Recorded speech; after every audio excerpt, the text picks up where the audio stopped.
a question specifically about physical accommodations, but in terms of other types of accommodations, I know you talked a little bit about teleprompter use earlier in your testimony, but was there a change in the amount of teleprompter use over the course of the Biden administration for President Biden?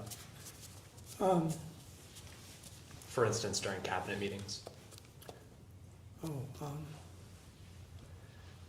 I don't recall a teleprompter being used during cabinet meetings. Did you attend every cabinet meeting? I don't know if I attended every one. I attended some, maybe several. My memory was he had a book in front of him, and that I don't remember it being a teleprompter though. And did that book, to your knowledge, contain sort of prearranged questions and answers between him and between the president and the cabinet members? My memory is yes. It was a very, the text was written, for the meeting. Do you ever recall a teleprompter being used at a fundraising event? That's my question.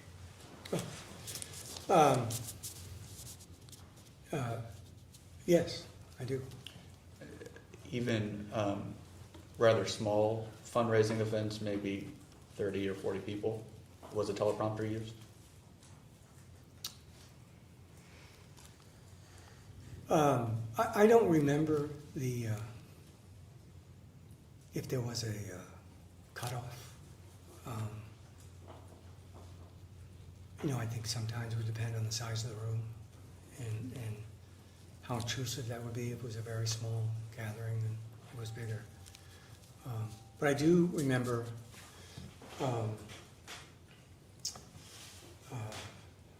moving to teleprompters for fundraisers.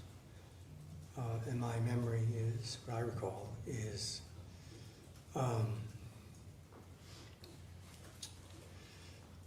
one, we did it because, again, it was I think what at least I saw it as was a discipline. One of the things that is not uncommon for political candidates is to say things at fundraisers that are particularly problematic. So I thought it was a good discipline for him to do that. And the second reason was, again, it had the nature, it had to do with the nature of the different demands of the job. And so I would think it would be hard to go from a national security meeting about Ukraine to then go into a fundraiser in Potomac, Maryland. And so I think you would use it to help to get his mind reset on this is a political event. That's my memory of it. And you made reference to problematic statements that a teleprompter can help avoid. What kind of problematic statements would you be concerned about from President Biden specifically? Well, I can't remember with specificity, but I can say that over the years, the president would say some things that would generate a lot of attention. For example, one that I remember is actually, I think it was in the 2008 campaign. I believe he was on the West Coast at a fundraiser. And he made a comment that Barack Obama was going to be tested because he was so young. And it caused a firestorm. Because there were a lot of concerns about whether or not Barack Obama at that time had the experience to be president. So it stepped into a controversy that no one saw coming. And so it's like So it's not new. It's not limited to Joe Biden. And so, as I say, I know there were a couple of things he said in 24. I can't say specifically what they were. But I do remember the one with reference to President Obama, because I remember how much controversy it caused at the time. Because it went to, a particular concern that the campaign had about whether Barack Obama would be seen as ready to do the job. And you said that the teleprompter helped reset the president's mind. Did you notice you having to do that more often from 2020 to 2024? No, I didn't see any different than I saw it. I mean, my memory says my sense of that was true in 2008. It was true in 2012 in the re-election campaign. Again, Joe Biden was in a fundraiser. Again, I believe it was on the West Coast. And again, he made some comments which caused some controversy. And so this is I think it's a common problem to all candidates. And when I say reset the mind, what I'm saying is that you are, especially when you're president, I mean, you're moving from, questions about NATO to now questions in a fundraiser. And,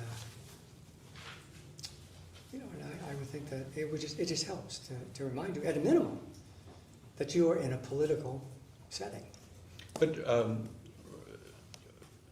vis-a-vis teleprompters, would you say that there was no change in use with them at fundraisers from 2008 to 2024 for Joe Biden?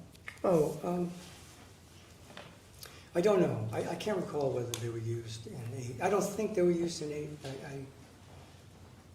I have a memory. I recall that they were used in 2020.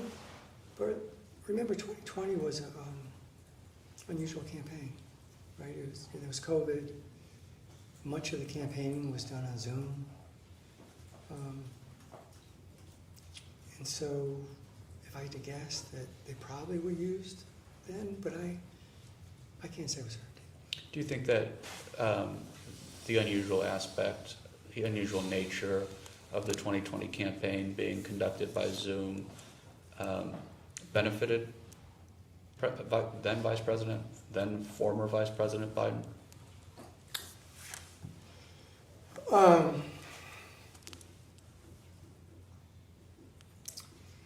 Well, again, from my perspective, I thought it benefited him and I thought it hurt him. And what I mean by that is this. As I've said, I think several times today, Joe Biden has a tendency to talk for a long time. And he has a tendency to go off script.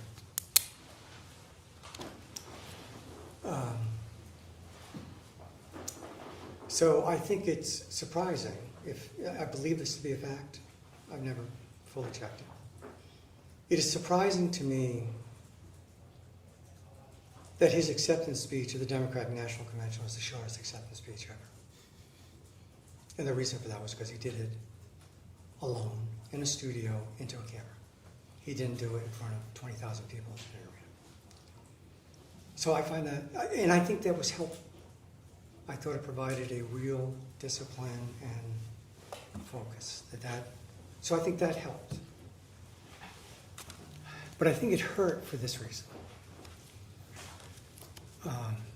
As you mentioned earlier in this interview, you asked me questions about whether Joe Biden was energized by meeting people. I think one of his greatest strengths as a political candidate is the personal interaction he has with people. That was all taken away in 2020. So in some ways, the single greatest strength that Joe Biden has in politics was denied to him in 2020 because he couldn't be with people. Thank you. That ends our hour. We'll go off the record.